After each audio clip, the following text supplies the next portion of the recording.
everybody! I promised to make a video about glass inclusions, so here we go.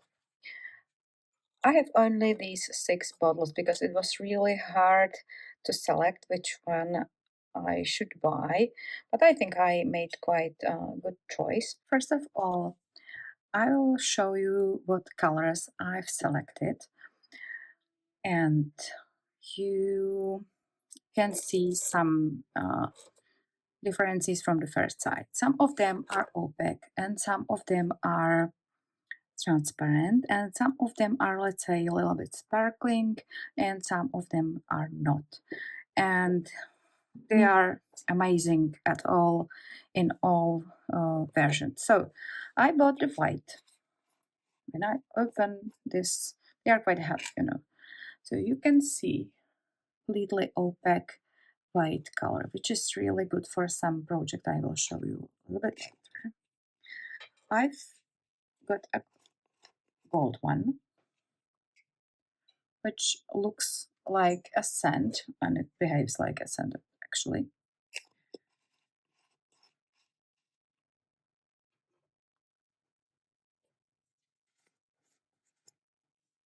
There is a crazy lemon yellow transparent powder.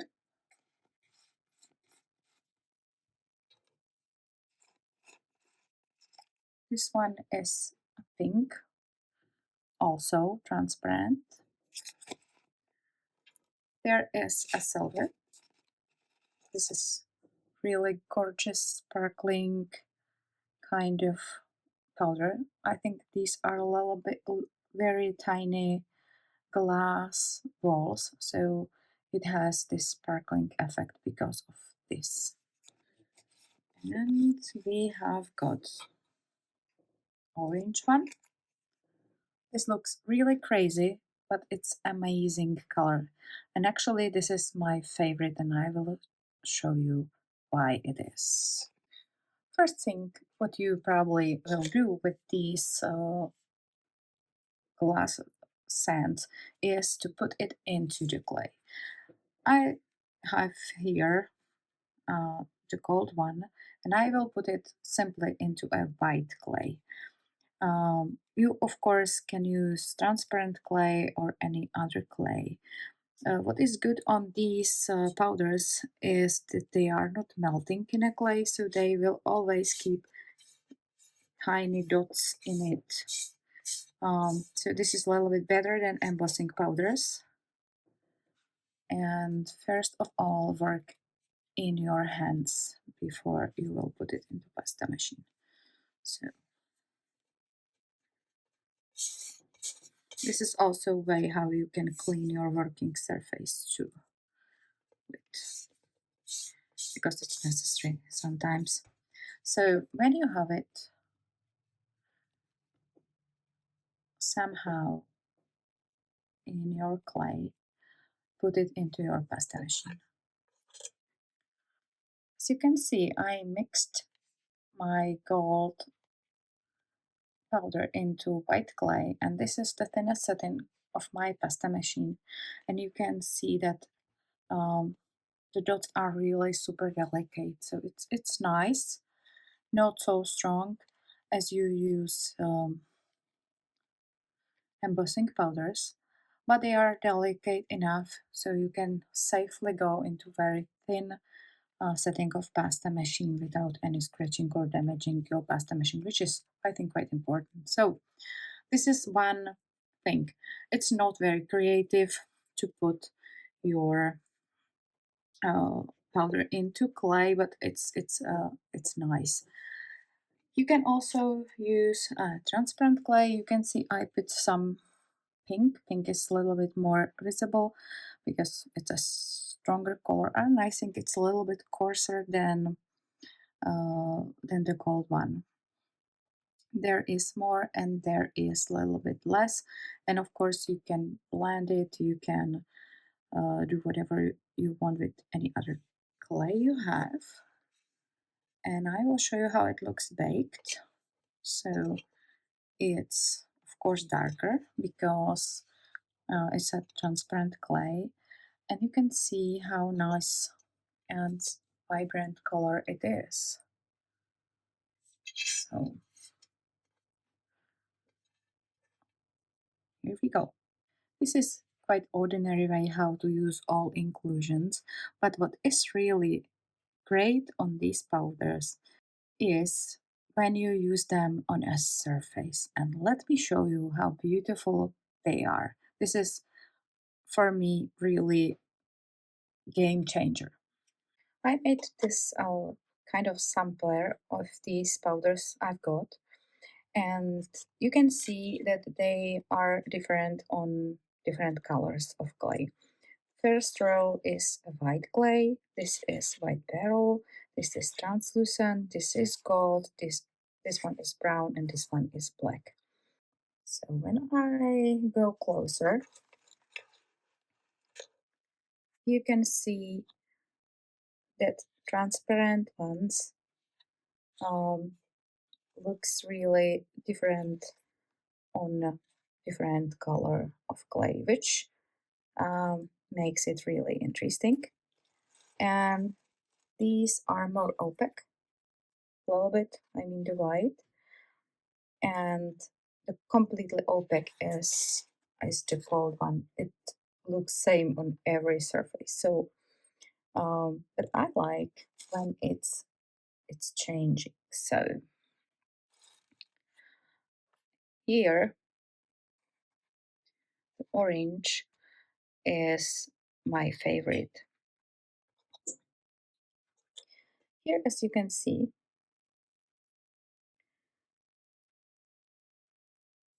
there is beautiful sparkling silver, nice opaque white, uh, sand like gold, and juicy orange.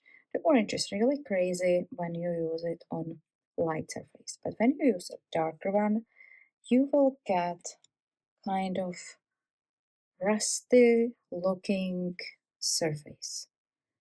And you may see these dots. This is embossing powder I put, you can combine it. And the rest is really beautiful with everything. So what to do with them? Maybe you already saw my tutorial about patina effect on polymer clay. And this patina is really gorgeous with these rusty details. And all the power of these powders is the combination with shiny and smooth things. All pieces will look more, let's say, natural, more interesting, and I really love it. So this is the orange powder on copper. And if you want to know how to make patina, just look on my video about patinas. There is everything explained. I made some little bit adjustment of my patina pieces. You can see this coarse part, and they are made also with these powders. So this is a little bit upgrade of my patina technique. It's completely the same. I just put a little bit of orange powder on it. And here is the gold one. And also here there is a little inclusion of a white glass powder. And I really love it. And let me show you some examples, and I will of course show you how to do it. So I pre-baked this simple circle. We already have some patina pieces, and when we put this little detail, we can get really very beautiful, complex piece. It can be brooch or pendant and whatever you wish.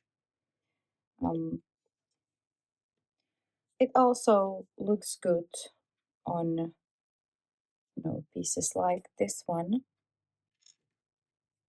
maybe the gray one.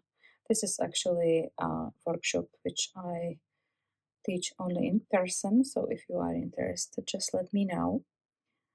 And here also. So it looks really, really great on smooth, simple surfaces like this one when you combine it with these rustic looking glass surfaces. Um, when I show you this piece, it doesn't look very pretty itself. It's covered by, it's actually a mint green scrap, and it's covered by the silver and a little bit of white powder. But when we combine it, for example, in one piece or pendant, it's a real game changer because nothing looks like these powders. Or you maybe have some pieces, they are just covered by some metallic powders. So you can see the difference between an ordinary metallic powders on the surface and this glass sand on the surface, which is amazing together. You really can enhance any piece by something fun, like so, or like so. You can see this little bit shiny, glossy surface. I really love this. Let me show you how to apply your glass inclusion on surface, what was working for me. So, first of all, cut your piece.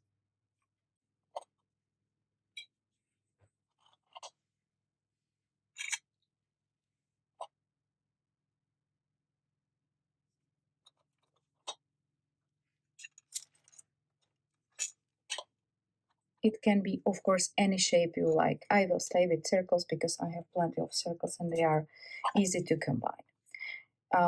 Actually, it can be any color of your clay, or, you know, um, because we have also white liquid, which helps you to make it more vibrant. This is an orange powder on copper, and this is an orange powder on this color, but there is a white liquid, and white liquid is making the change of color. So there is white liquid and translucent liquid together, so you can have some control on it. You can also use your colored liquids with pigments or directly from bottle you bought and combine it with these glass inclusions and make even more colors you can imagine. So let's start with simple white and transparent liquid. So this is a white one, this is a transparent one. So I like to use the Scalpey because it's not shiny when baked, and this is quite what I want. And you of course need some brush. I will start with the white clay. I mean white liquid.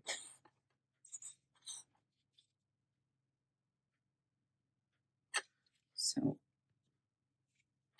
it's up to you if you want to have, let's say, regular shape of white or some, flakes like I have.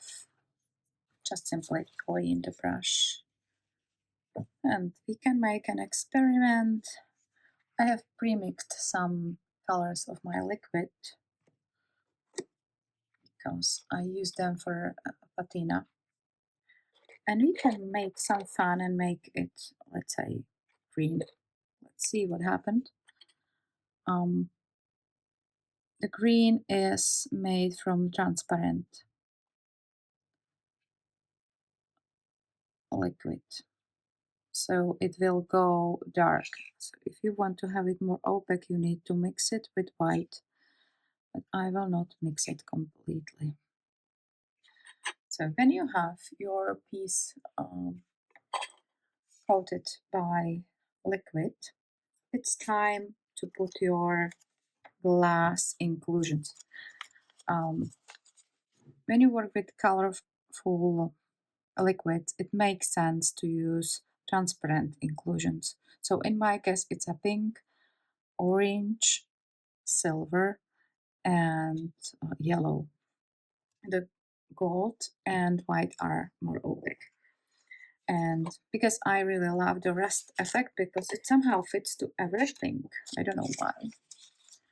So I made this from paper. And because it's not easy to apply it. And I will just sand it. And you already can see that some parts looks darker and some more orange. They will go dark a little bit because the white clay is not 100% opaque on the dark clay. So you can, of course, add some other colors. We can do this. Let's make it with yellow to have it more interesting. But before you do that, it's really better to have a paper under it. So I will do it now because I forgot. And just keep your orange and put it back. So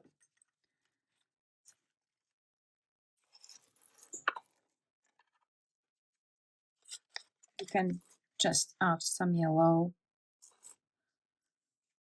just to see how to, combine it.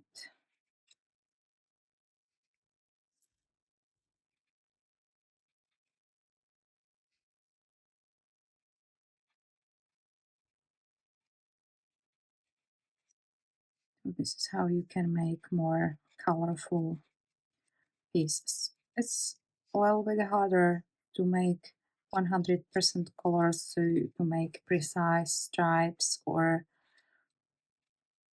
anything more defined. But actually, I like more kind of organic look, so I don't mind to be messy like so. It looks great actually. So,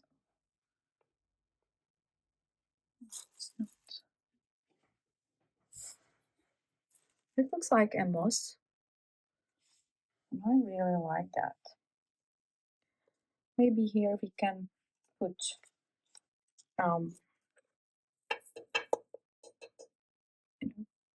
you can see that we have still some spots. They are shiny because there is liquid. So we can put more powder on it. Because it's a glass, it's a little bit heavy and it's soaking into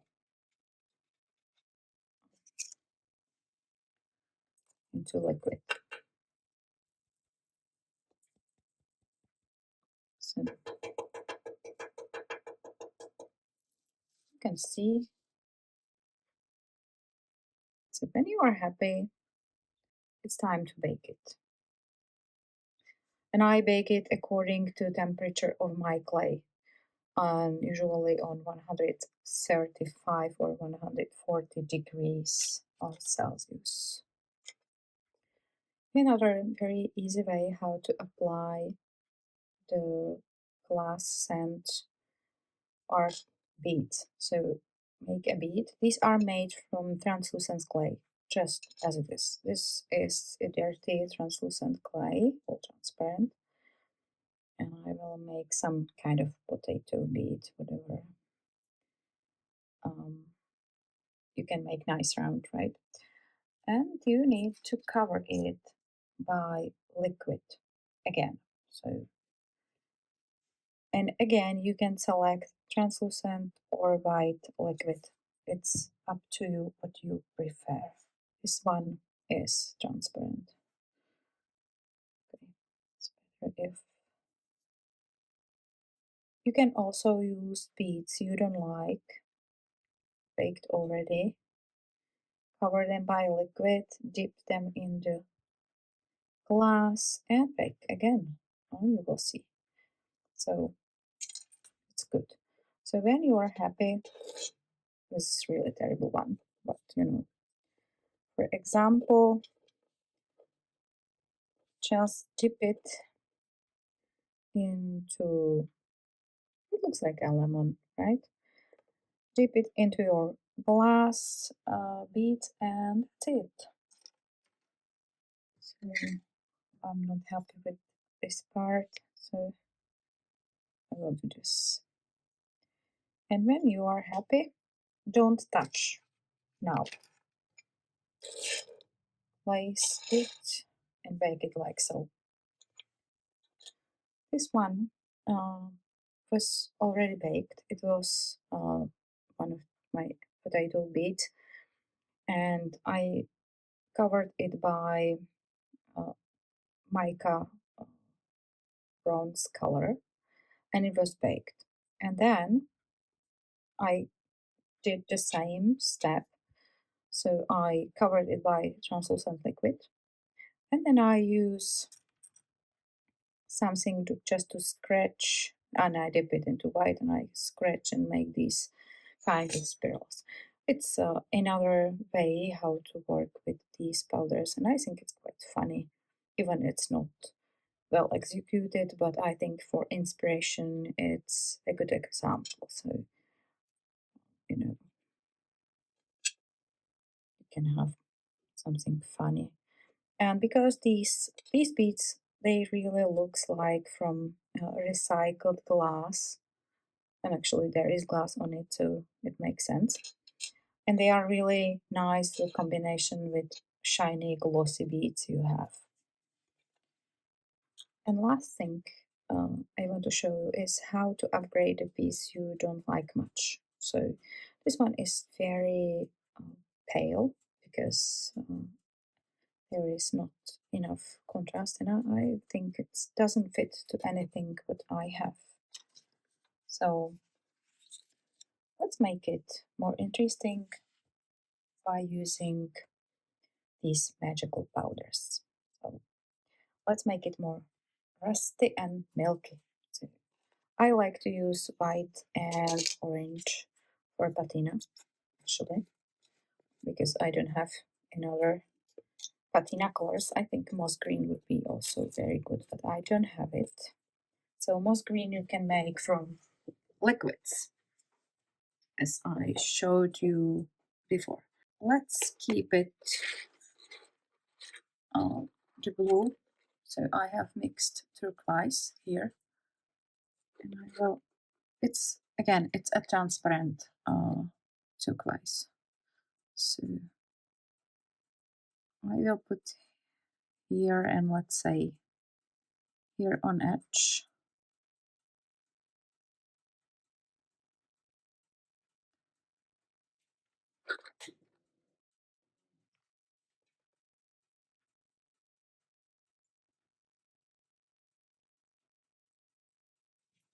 And if you like, you can add more colors at all.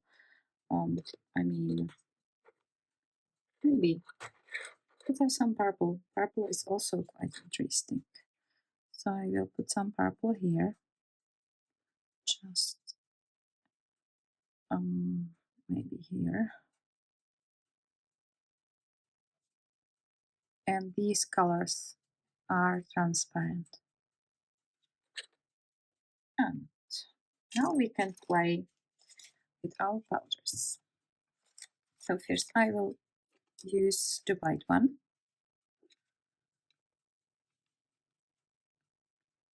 and it will make the surface kind of coarse. You don't have to put much, but you can. It's up to you.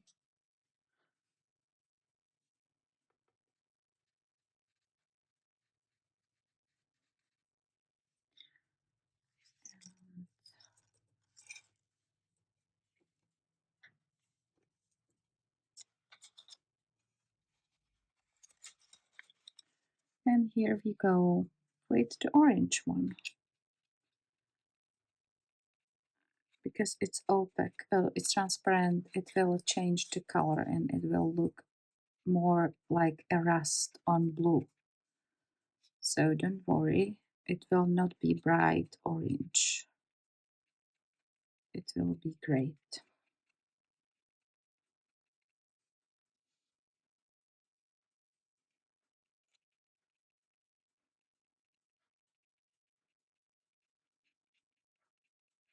If you want to have bright orange, there must be white under it.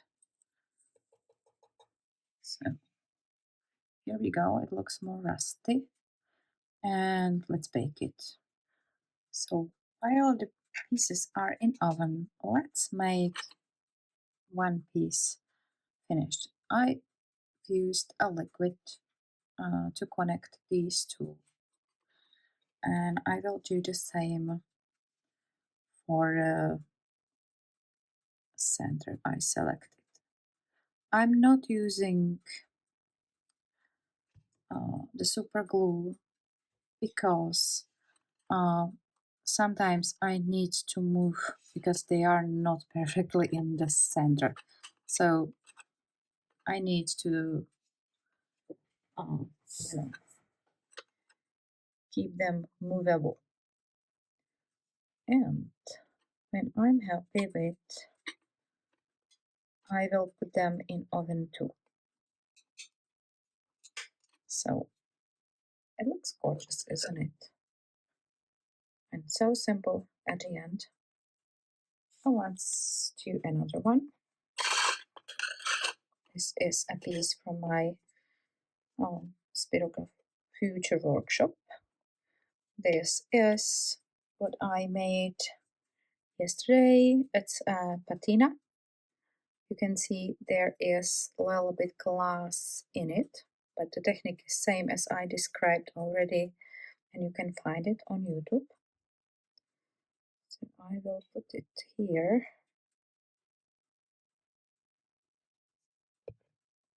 And place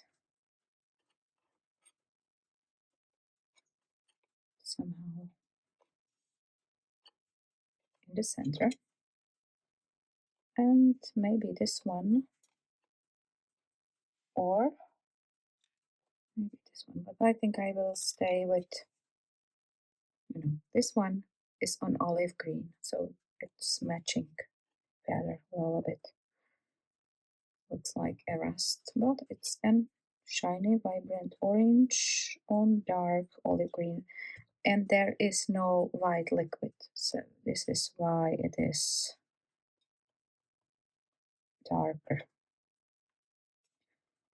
And again, I think it's good, and I will put it in oven too. This piece I made for my patina tutorial, and we can, make it more interesting just with combination like so.